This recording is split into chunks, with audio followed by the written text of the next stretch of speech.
자, 오늘은 서사 장르 개념을 싹 한번 정리할 거고, 그냥 여러분 A3 나눠드렸으니까 거기에 가로로 해서 크게 쭉 정리해 주시면 되고요. 혹은 국어 노트 따로 있는 학생들은 그 노트 따로 준비해 주시면 됩니다.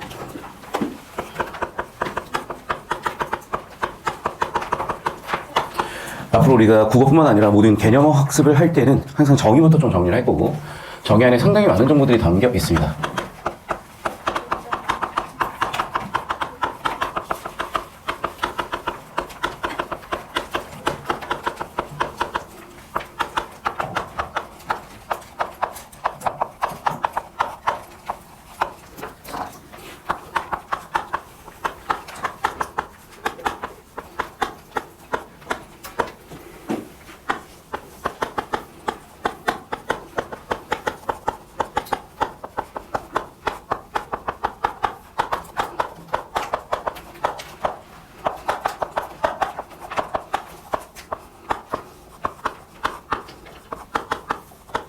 자, 우리가 자꾸 뭘 외운다고? 자, 근데 외우는 거 좋으신데, 다시 한번 얘기할게요. 우리가 이제 고등학교 올라가시게 되면, 당장 1학년 때부터 그냥 외우셔가지고는 안 되시는 거 슬슬 느끼실 거고, 2, 3학년 올라가기 시작을 하면, 그때부터 왜 중학교 때 잘했던 애들이 밀리냐면, 그냥 외워서 그래요. 물론, 한 5년 전, 코로나 전에 좀 공부 못하는 일반계고 학교들은 그냥 외우는 애들이 1등급 나오는 애들이 있었어요. 그럼 걔네들은 수능 치면 한 3, 4등급 나왔어요. 1등급인데. 그런 애들이 있었어. 근데 요즘은 그런 애들 거의 없어요. 왜 그러냐면, 이미, 그런 학교들에 가서 내신 1등급을 따려고 하는 자사고, 원래 자사고 갔던 친구들이 일반계고로 많이 넘어가는 추세가 코로나 전후에서 특히 이 부산 지역에서 되게 많았었기 때문에 이제는 더 이상 그냥 외우는 거 가지고 내신 1등급을 고1, 2, 3 계속 가져가는 경우는 없습니다.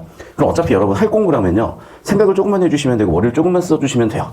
자, 이것도 마찬가지야. 그냥 외우지 말고 당연히 생각을 해보자. 왜 썼냐는 거야, 소설을. 그럼 첫 번째는 소설을 쓰는 목적이겠지.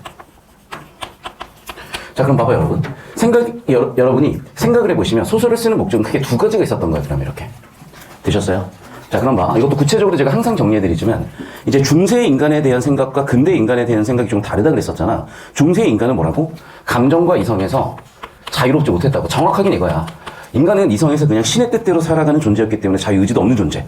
그 다음에 감정에서도 역시 마찬가지 그런 건 없었기 때문에 정혼같이 내 연애 감정과 상관없는 결혼 같은 거를 강요받았었잖아. 그러면서 근대로 넘어오면서 인간이 이제 이성적 존재라는 게 밝혀졌고, 그래서 자유의지에 의해서 선택도 할 수 있는 존재다. 또한 자유감정에 의해서 자기 마음대로 사랑도 할 수 있는 존재라고 규정하기 시작을 했고, 그걸 확립하게 서양에서는 칸트였다고 몇 차례 말씀드렸었어요.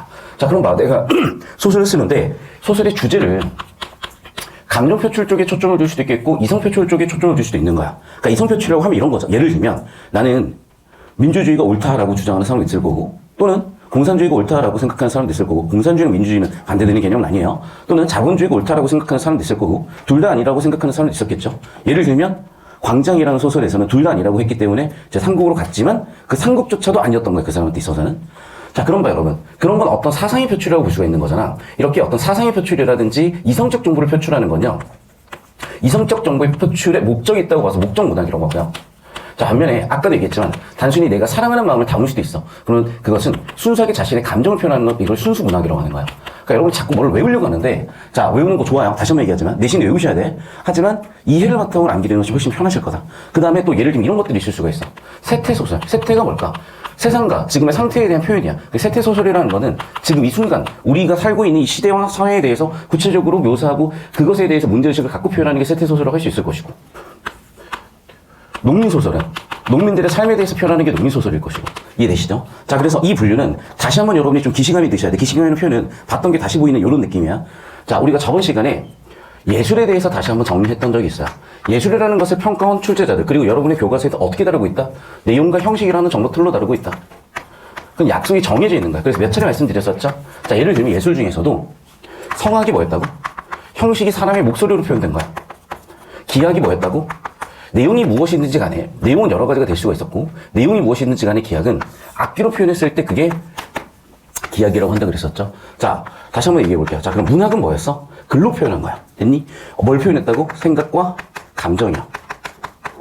자, 그럼 문학 중에서도 글로 표현하는데 여기에 운율, 즉 리듬이 있는 요소를 넣어서 표현을 했어. 이런 뭐라고요? 서정 장르 또는 시라고 할 수가 있었을 것이고. 됐니? 자, 요렇게 해서 다 분류 체계를 가지고 우리는 분류하고 있을 것이고, 오늘 우리는 서사 장르, 소설을 보고 있습니다.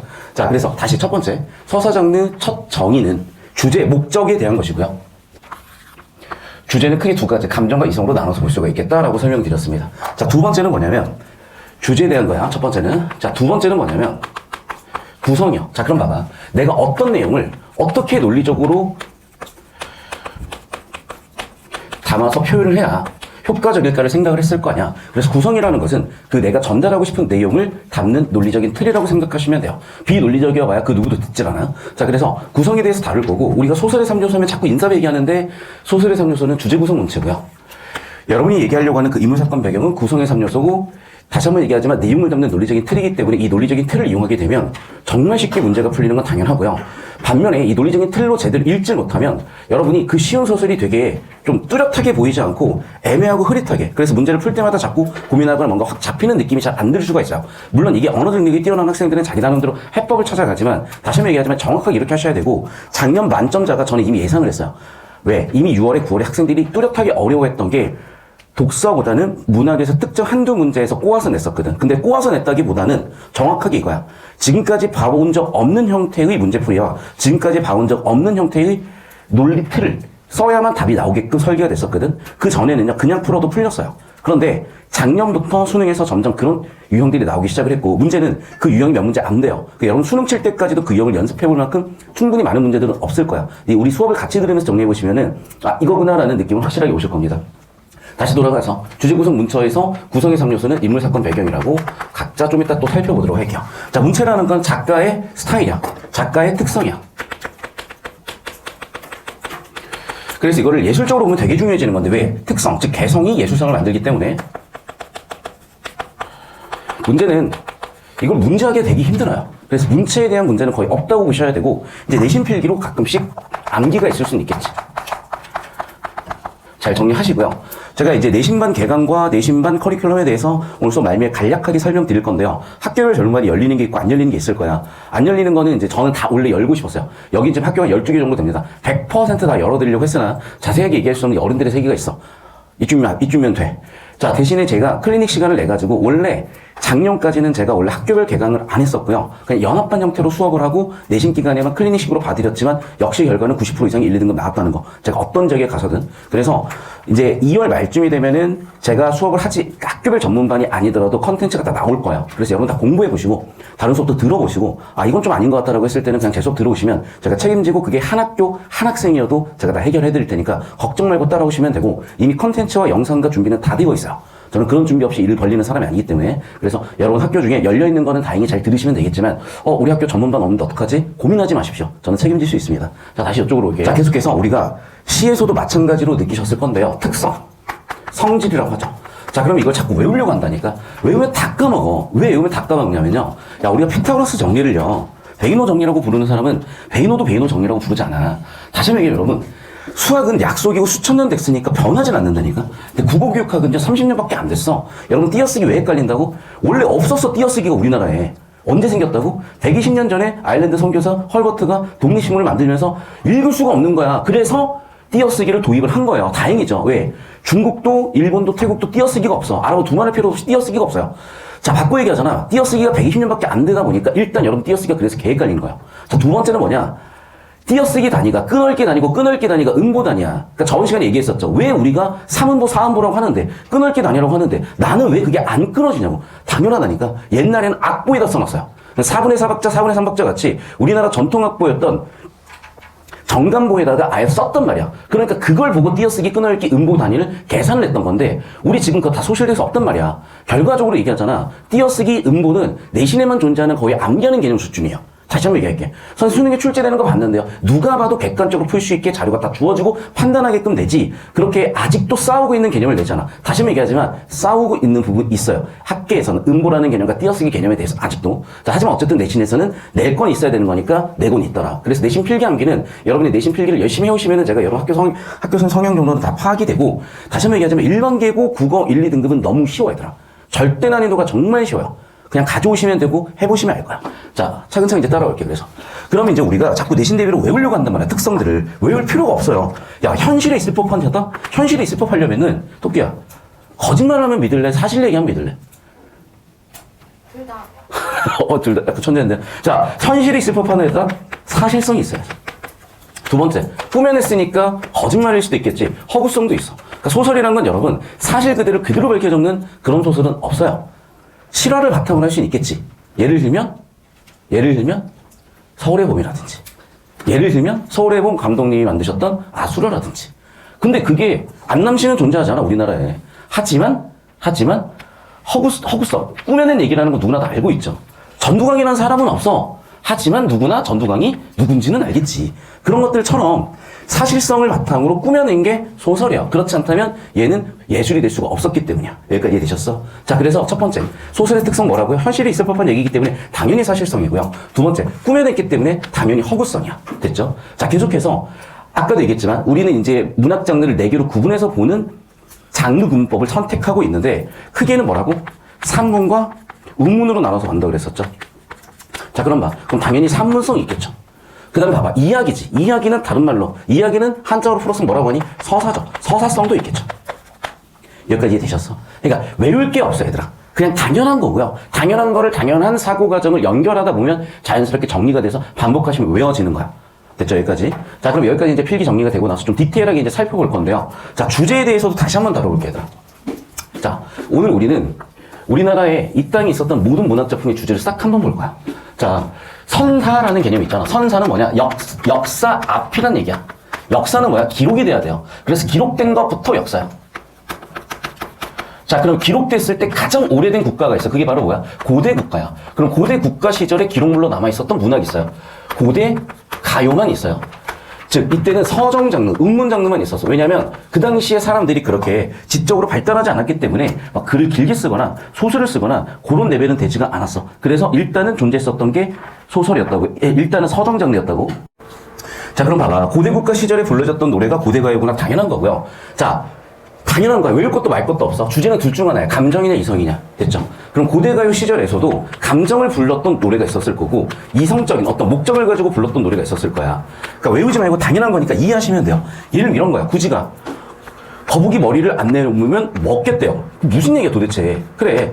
무가 우리가 예를 들면 어제 같은 게 뭐 대한민국 하면서 응원을 할 수도 있었을 거야. 목적이 뭐니? 감정 표출 수도 있겠지만 아무래도 응원이라는 목적이 있었을 거 아니야. 또는 집단적으로 모여서 어떤 우리의 의식을 한 거잖아. 또 이런 거 예를 들면 애국가 같은 거 생각을 해보세요. 우리가 국민 일회라고 해서 우리 국가의 일체감 소속감을 느끼기 위해서 뭔가 하나의 테마를 가지고 노래를 불러보잖아. 물론 애국가를 부르면서 가슴이 벅차오르는 그런 경험을 하실 수도 있겠으나 근본적인 목적 자체가 뭐냐면 국가적인 뭔가를 할 때라는 거야. 그럼 굳이 가도 아마 내용상 그 시절에 뭔가 국가적인 또는 집단적인 뭔가를 했을 때 불렀던 노래 아닐까라고 예상을 해보죠.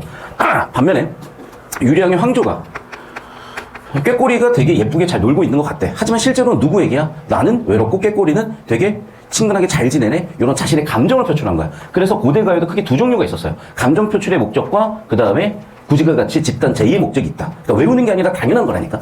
자, 그럼 계속해서 우리 역사적으로 그 다음에 뭐가 있었는지 알죠? 신라야. 자, 그럼 신라는 특히 그 시절에 문자가 남아있긴 해요. 뭐냐? 지금의 일본하고도 비슷한데 한문의 형태를 가져다가 우리 나름대로 갖다 쓴 거야. 왜? 문자를 창제할 수 있을 수준과 능력은 없었기 때문에. 자, 그러면 그때 썼던 게 뭐니? 향가로 쓰여진 노래니까 향찰로 쓰여진 노래니까 향가라고 하는 거라고.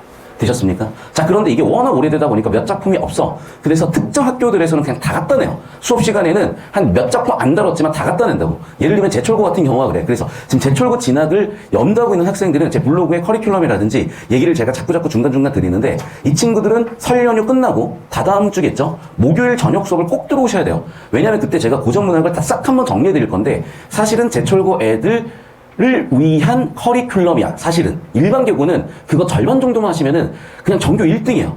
제철고가 그렇다고 공부를 진짜 잘하냐? 뭐 그럴 수도 있는데 제가 봤을 때 너무 과도한 게 있었잖아 보면. 다시 한번 얘기하자면 그런 특성들도 앞으로 내신 다루면서 학교별로 얘기를 제가 툭툭 언급은 해드릴 거. 이반은 이제 연합반이기 때문에 학교별 내신반에서는 따로 해드릴 거고. 하지만 여러분 내 학교 얘기가 아니지만 들어두시면 뭔가 공부하는데 느낌 잡기는 좋으실 거야. 자, 다시 돌아올게요. 향가까지 같이. 자, 그 다음 향가 같은 경우도 이런 거야. 처음에는 짧았어 글이. 왜? 글기 쓸 능력이 안 돼. 그래서 처음에는 4줄이야. 자, 그럼 봐봐. 4줄이라는 건요 문법적 구조가 4개야. 자, 문법적 구조를 우리가 단어 플러스 단어가 하나의 문법적 구조를 이룰 때 뭐라고 했죠? 영어로? 프레이즈라고 했지. 국어에서는 구라고 하는 거야. 사구의 형태니까 사구체라고 하는 거야. 그러니까 프레이즈가 4개가 있는 거야. 그 다음은 몇 개가 생겼겠어? 8개요. 그리고 그 다음 몇 개야? 10개예요. 됐어? 자, 그럼 봐. 왜 이 한가를 되게 중요하게 생각을 했냐면 사실 별로 안 중요해. 근데 왜 중요하게를 자꾸 다루냐면 네 줄이 있고 네 줄이 있고 마지막 두 줄인데 이 마지막 두 줄을 보면 항상 뭐가 나오냐? 감탄사가 나와요. 이걸 낙구라고 불렀어. 근데 이 낙구가 계속 나타나 그 뒤에. 언제까지? 조선시대까지. 그래서 이게 이거는 우리 한민족 문학의 오리지널리티다. 이건 우리 한민족 문학의 특성이다라고 해가지고 맨날 갖다 내요. 예를 들면 이런 거야. 시조에 있어서 초장, 중장, 종장이 있으면 종장의 첫 세 글자가 삼음절이 꼭 드러나고 원래 얘가 오리지널리티는 저기 있는 것처럼 감탄사였거든요. 나중에는 감탄사는 아니었고 뭔가 여러 가지 형태의 단어들로 바뀌어. 그리고 시조에서 사설시조로 길어지더라도 이 흔적은 계속 남아있어요. 그래서 맨날 이걸 중요하게 내시고 여러분 100% 낙구라는 개념은 안 다룰 수가 없다. 고전문학을 한 번이라도 건드리는 시험범위 있었다면. 그래서 이런 것들은 당연한 거기 때문에 외운다기보다는 아 그렇구나 라고 반복하시면 돼요. 여기까지 이해되셨죠? 자, 그 다음은 무슨 나라지? 토끼야? 일단 너만 들으면 다 되게 열심히 듣고 있는 것 같아서 보고 있어요. 그 다음 무슨 나라죠? 고려요. 고려 건너뛰고 조선. 자, 고려요. 고려 때 불렀던 노래니까 뭐라고? 고려 가요라고 하는데 이 고려 가요의 닉네임은 고려 소교예요. 자, 이 부분도 우리가 좀 짚고 넘어가야 돼. 저번 시간부터 제가 여러 가지 내용들을 계속 던져드리다 보니까 혼란스러울 수도 있는데 그냥 금방 따라오시다 보면 잡히실 거예요. 여러분 잘 보셔야 돼. 우리가 종교라는 걸 가지고 있는 사람들도 많은데 제가 한 얘기가 아니라 사피엔스나 총균수의 같은 현대의 최고의 역사서를 보면 뭐라고 정의가 되었냐? 민주주의도 종교고 자본주의도 종교야. 우리가 돈에 가치가 있다고 믿고 커피를 살 때 4,000원을 내면 커피를 주는 것. 그럼 돈에 가치가 있다고 믿고 있잖아. 사실 그 돈이 내장은요. 어디다 쓸 데도 없어. 그런데 우리 모두는 그게 가치가 있다고 믿기 때문에 교환수단으로 쓰는 거잖아. 그런 얘기야. 그 종교라는 건 정의하면 뭐냐? 추상적인 뭔가를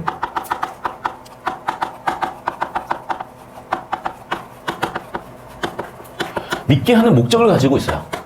그게 옳든 그르든 좋든 나쁜 전 모르겠어요. 자, 그런데 추상적인 관념은 결국 무슨 얘기냐면 이거예요. 우리 인간이 도대체 무엇이냐에 대한 철학적 문제부터요. 그 철학적 문제를 설명하기 힘들었으니까 신으로서 설명을 하려고 하는 신학적 문제부터 심지어 자연과학조차도 종교의 일부라고 보셔야 돼요. 아, 선생님 무슨 얘기를 하세요? 큰일 나요. 과학 유튜버들 들고 일어납니다. 다시 한번 얘기하자면 여러분 우리가 자연과학도 사실 믿고 있는 거야. 왜? 자, 500년 전에 자연과학자들은 뭘 주장했냐면요. 천동설을 주장했고 지동설을 주장했어요. 자, 그냥 간단한 거야. 우린 지금 몇 차원 세계에 살고 있다고 가정을 하지? 4차원이야. 웃기는 얘기 하지 마세요. 5차원일지 11차원일지 너가 확인해 봤냐고. 우리는 4차원을 지금 감각하고 있기 때문에 믿을 뿐이야. 그런데 이미 양자역학에서는 4차원으로 설명을 할 수가 없어요. 양자역학에 일어나는 현상은 우리의 세계로 설명을 하자면 그냥 무조건 모순적인 게 일어나고 있어서 그 누구도 지금 논리적으로 설명을 못하는데 그 100년이 지난 뒤에 드디어 11차원, 10 플러스 1차원 촉분 이론으로 설명도 가능해지고 있으나 다시 한번 얘기하지만 그 누구도 아직은 모른다니까. 그렇다고 다 틀렸다고 하면 안 되는 거야. 지금 무슨 얘기야? 우리가 지금 믿고 있는 자연과학조차도 뭐라고? 우리는 얘가 현 시점의 확률이 가장 높다 라고 생각해서 믿고 있는 것 뿐입니다. 자, 다시 돌아와서 그러면 그 시절의 종교를 살펴보면 이 사람들이 뭔 생각을 가지고 살았는지 알게 되는 거거든. 첫 번째는 그게 바로 불교예요. 물론 그 이전에는 뭐가 있었냐? 무속신앙이 있었어. 자, 무속신앙은 소재가 나왔을 때 설명을 할게요. 무속신앙이라 그래서 뭐 무당이다. 그렇긴 해. 미신이긴 해. 근데 예를 들면 이런 거야. 우리가 예를 들면 동굴을 봤어. 왠지 무서워. 하지만 궁금해. 자, 그리고 그 동굴은요, 뭐랑 비슷하냐? 우물 속 느낌과 비슷해. 그래서 여러분이 첫 작품으로 대표적으로 배우는 게 뭐니? 윤동주의 자상을 보게 되면 우물의 기능에 대해서 다루는데 우물의 기능을 크게 세 가지로 다뤄요. 저번 시간에 다 했잖아.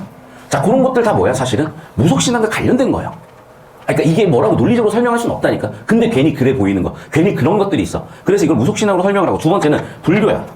자, 그럼 봐봐. 우리가 그제였거든요. 목요일날 문학 보충을 했었잖아. 문학 선택으로. 자, 그럼 그 시절에 풀었었던 거. 기억나니? 추천사 기억나요? 근해 기억나니? 안 풀었냐, 이반? 아, 그럼 좀 더 풀면 되겠다. 자, 그럼 거기 뭐가 나오냐? 서라는 말이 나와, 서. 그럼 서는 뭐였을까? 자, 지구가 있어요. 우리나라가 있습니다. 이렇게. 이쪽에 저 보면은, 해는 이쪽에서 뜨잖아. 달도 이쪽에서 뜨잖아. 그럼 서로가는 달 같진 않은 갈 수가 없다는 말이 나와. 자, 근데 정확하게는 우리가 지금 자전을 하고 있는 거죠. 그래서 얘가 동쪽에서 떠서 서쪽으로 넘어가는 것처럼 보일 거라고, 우리 눈에는. 자, 그럼 서쪽엔 뭐가 있지? 그래. 불교의 시작인 인도가 있잖아. 그래서 그 시절에 불교를 전례받은 애들한테 서쪽이라는 거는 지금의 성지순례 같은 개념인 거야. 성지 개념이야. 이상향의 개념이야. 지금 현실의 괴로움이 여기로 가면 전부 다 없어질 것 같은 그런 곳이야. 이해되셨어? 또 불교에서 중요한 사상 중에 하나 뭐가 있을까? 윤회사상이야. 왜 윤회사상이 필요했을까? 이거야. 마찬가지로 현실의 괴로움 때문이야. 아니 인생이 너무 괴로워. 이거 왜 살아야 돼? 자, 그랬을 때 그냥 뒤지면 되는 거 아니야? 라고 했을 때 이렇게 해결을 해주는 거야. 네가 지금 괴로운 건 뭐냐면 전생의 업보 때문이야. 너의 그 전생의 죄와 업보 때문에 넌 못되게 살았기 때문에 너는 지금 괴로운 거야. 그러면 너는 후생을 위해서 현생을 열심히 살아야지. 현생의 사장을 살아야지. 이런 논리를 만들었던 거야. 또는 뭐야? 윤회를 통해서 사람으로 다시 태어날 수도 있겠으나 동물로 다시 태어날 수도 있는 거야. 그럼 내가 네가 단절됐어. 내가 콩이를 너무 보고 싶어. 근데 전 여친은 차단먹었어. 콩이를 볼 수가 없어. 어젯밤에도 콩순이 사진 보면서 울면서 잤어요. 그럼 봐. 내가 콩순이를 보고 싶으면 어떻게 해야 되겠니? 뒤져야 돼. 뒤져서 강아지로 다시 태어나면 돼. 그래서 콩순이랑 길 가다가 인사하면 나는 콩순이를 만날 수도 있을 거야. 같은 생각을 했다는 거야, 옛날 사람들. 이해됐어? 그래서 윤회라는 즉 죽어서 어떤 다른 존재가 되면 역시 현생의 문제가 해결되지 않을까라고 생각을 했다는 거야. 이런 식으로 그 시절의 가치관들은 그 시절의 종교에서 얘기했던 거 다 있는데 그렇다고 제가 뭐 불교를 가르칠 만한 뭐 무속신앙을 가르칠 만큼 많은 사람은 절대 아니기 때문에 그냥 수능 국어나 여러분 내신 국어에 나오는 문학 작품에 도움이 되는 정도로 배경을 세팅해놨습니다. 깊이는 여러분이 대학 가셔서 성인 되셔서 3년 뒤에 저보다 훨씬 더 잘 아시게 될 거니까 제 역할은 딱 여기까지야. 자, 그러면 이제 고려를 지나면서 여기까지 왔는데 이게 왜 중요했던 거냐? 항상 왔다 갔다 하는 게 있거든. 자, 지금 전 세계에서 가장 전쟁이 많이 터지는 동네가 있어. 중동이야. 대부분은 뭐냐? 종교전쟁이야. 자, 그러면 거기서 어떤 종교전쟁이 있는 거냐? 물론 여러 가지가 있겠으나, 자, 예를 들면 이런 거야. 근본을 따져. 또는 세속적으로 살아. 그러니까 세속적으로 산다는 건 이런 거야. 우리가 성인 되면 술도 먹을 수 있잖아요. 그리고 어떤 뭐 재물력, 뭐 명예욕, 이런 인간의 기본적인 욕구들을 충족하며 살 수도 있을 거야. 야, 그거 다 잘못된 거야. 그지로 살아.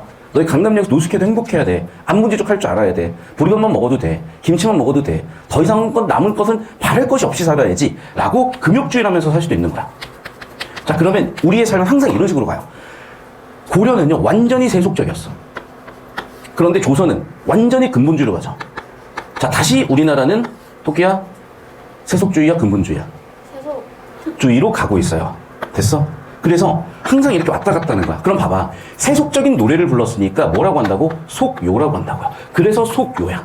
됐니? 그러면 속요 다시 한번 얘기할게. 세속적이다. 남녀 간의 사랑을 얘기한다든지 그랬던 거야. 근데 사랑도 본능적인 감정이잖아. 본능적인 욕구잖아. 그러니까 조선시대 때는 어디 쌍스럽게 사랑 얘기는 하고 있어? 라고 얘기를 하는 거야.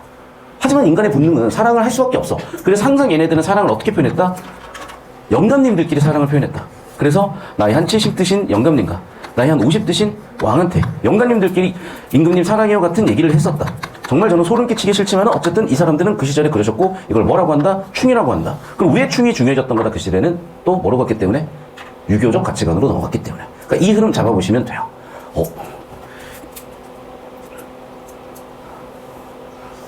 필기하십시오.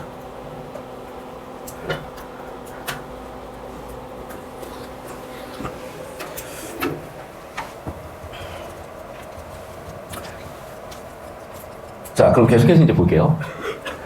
자, 이쪽은 그래서 서정 장르는 길지 않고 감정 표출이니까 짧게 표출이 가능해요. 그래서 쭉 이어지는 흐름이 있는 거고, 여기에 뭐 시조라든지 가사라든지 사설 시조라든지 이어지는 흐름들은 날 거고, 이 구체적인 정리는 설련을 끝나고 목요일 저녁에 할 건데, 시간 안 맞는 친구들은 보충 영상으로 드리긴 하겠지만, 그래도 와서 같이 한번 정리해보는 시간을 꼭 가져주셨으면 좋겠고, 얘 때문에 그래. 이제 얘가 이제 한 10명 정도 오는 수업에서는 정말 뒤지기 시끄러워요. 방금도 나한테 메롱하는 거야. 내가 깜짝 놀랐어요. 나한테 메롱해줘요. 근데 여러분이 이렇게 많이 오시면은 눈치가 있는지 그래도 그렇게 까불지는 않아. 그래서 우리 친구, 우리 토끼 열심히 공부하시라고 여러분이 오실 수 있으면 오셔서 같이 공부하시면 참 좋겠다. 자, 다시 돌아가서 볼게요. 자, 그러면 이제 소설은 언제부터 나오냐? 대략 이 시기부터 나오기 시작을 해요. 그러니까 왜냐면 첫 번째는 긴 글을 쓸 만한 능력들이 안 됐던 거야. 첫 번째는. 두 번째는 길잖아요. 소실도 많이 됐어요. 그러니까 흔적이 잘 안 남아있어. 그래서 슬슬 이 시기부터 나오기 시작을 하고 이 시기부터 나오는 소설들도 크게 무엇으로 쓰여졌냐. 그러니까 대부분은 한문으로 쓰여졌을 거야. 한문소설이야. 그리고 때때로 한글로 쓰여진 소설도 있어. 한글 소설일 거야. 자, 그런데 이 소설들은 아까도 얘기했었죠. 대체적으로 비슷할 수밖에 없어. 그러니까 소설이라는 장르로도 묶어놓기도 했을 거야. 자, 우리가 지금 조선시대에 태어난 어떤 사람이라고 생각을 해볼 수도 있겠고요. 우리가 지금 현대에 태어난 어떤 사람일 수도 있다고 생각을 한번 해봅시다. 자, 여러분이 여러분의 캐릭터를 다 정할 수 있다고 생각을 해보자. 자, 예를 들면 뭐 피파 같은 걸 하면서 여러분이 능력치를 내가 정할 수 있다고 생각을 해보자. 무슨 능력치를 주고 싶니? 저는 어제 축구 보면서 그냥 내가 손흥민처럼 한번 돼보고 싶다라는 생각을 한번 해봤어요. 비웃냐? 그런 상상 한 번씩 해볼 수 있잖아? 예를 들면 그런 얘기야. 근데 얘들아, 너희가 조선시대 태어났으면 뭐가 되고 싶었을까? 같은 거예요. 그러니까 이제 우리가 이 순간을 살아갈 때, 이 상황에 살아갈 때 누구나 똑같은 생각을 하고 그런 것들을 좀 들여다보게끔 만들어주는 것들이 소설의 역할인데, 자, 일단은 누가 있냐? 나라는 존재가 있어요, 항상. 그런데 잘 생각해봐. 나만 있어가지고 그 뭣도 만들어지질 않아. 그럼 항상 누가 있어요? 타인도 있어요. 남도 있어요. 자, 이걸 좀 더 있어 보이는 한자로 쓰면 이건 자아라고 할 수 있을 거야. 여기는 타자라고 할 수 있을 거야. 그럼 당연히 1. 자, 2. 진짜 설마 또. 그리고 내가 지금 어디에 있냐도 되게 중요하다니까. 나를 둘러싸고 있는 상황들. 그럼 이 상황들은 배경이라고 하는데 이 배경은 이렇게 두 가지야. 시간적 배경과 공간적 배경이야. 자, 그리고 두 번째.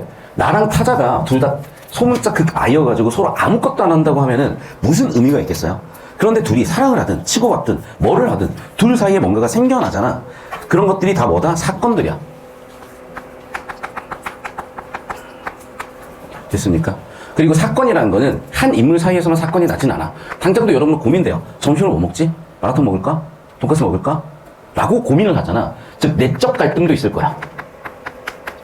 또는 친구는 마라톤 먹겠대, 나는 햄버거 먹겠대 라고 외적 갈등이 될 수도 있는 거야. 이런 식으로 우리가 살고 있는 모습을 가장 잘 들여다볼 수 있게 하는 장르가 소설이라고. 다시 한번 얘기할게. 인물, 사건, 배경을 다룬다고. 소설은 가몰입하실 필요가 있어요.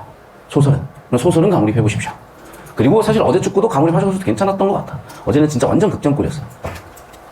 자, 그래서 일단 여기까지 정리를 하시고 큰 흐름을 지금 잡고 있습니다. 자, 우리 오늘 서사장르 소설을 다루고 있고 소설의 정의 다시 한번 정리해보면 작가가 자신의 생각이나 감정을 표현하기 위해로 시작을 했어. 즉, 소설을 쓰는 목적은 두 가지야. 생각 표출이나 감정 표출이야. 생각 표출, 이성 표출이고 목적 문학이고 감정 표출, 순수하게 감정 표출했다 순수 문학이라고 합니다. 구체적으로 세태 소설이니 농민 소설, 기타 등등은 읽으면서 차근차근 보시면 될 텐데 크게 우리의 상상을 안 벗어난다는 거야.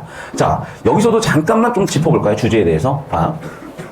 소설이 본격적으로 확 많아지기 시작한 시기는 개화기를 거치면서, 그리고 1894를 여러분은 보통 가부개혁이라고 배우지만 문학교육에서는 경장이라는 표현을 많이 써요. 왜 그런지 나중에 설명할게. 왜 그러냐면 문학적으로는 개혁된 게 없어. 뭔가 더 나아갔고 달라졌지. 그러니까 개혁을 일하는 건 뭔가 잘못된 걸 고치고 이런 건데 문학 장르에서는 고친 게 없어요, 사실은. 그래서 이 시기 전후해서 이 시기 전거를 전부 다 고전이라고 하는 거고요. 이 시기 이후 걸 전부 다 현대문학이라고 하는 겁니다.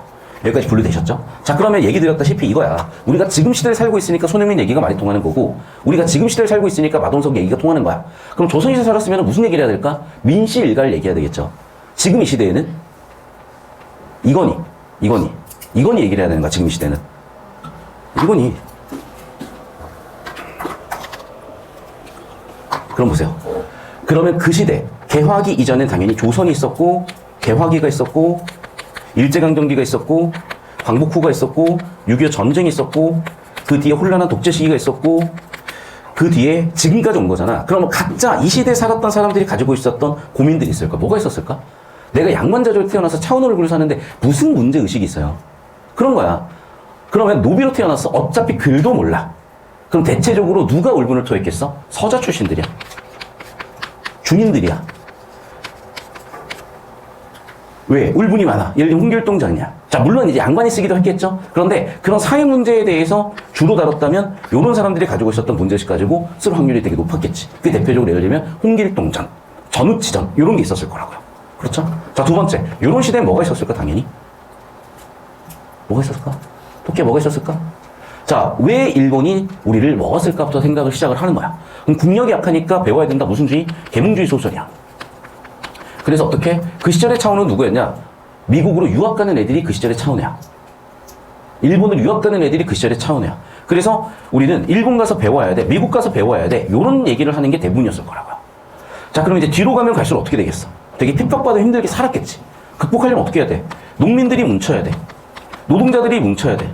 그럼 농민소설과 노동소설을 통해서 사회 문제에 고발을 했겠죠. 요런 식이야, 얘들아.